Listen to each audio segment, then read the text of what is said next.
Li serta Mêrdînê navenda civakî ya pir armanc ji bo xwendekaran kursa lîstikên heş û aqil vekir. Gerek xwendekarên di navbera 8 û 19 salî da beşdarî kursê dibin.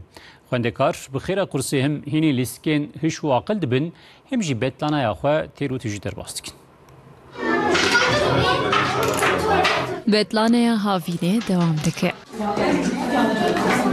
Navendên civakî ji bo zarok û ciwanan kursên cuda vedike. Navenda civakiya pir armanc ya mehserta Mêrdîn jî kursek veke.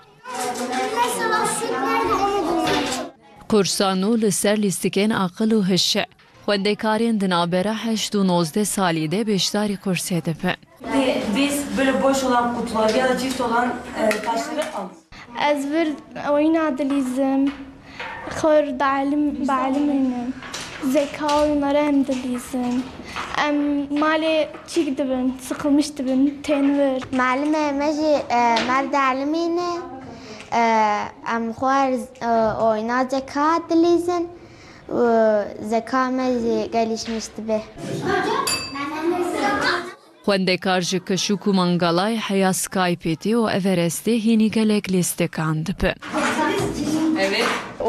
Kutu oyunları heye mesela santrançanı jmalê bezê hatta tendilîzi. Bi lîstekan zarok ji aliyê aqil û hiş ve jî jêhatê dibin.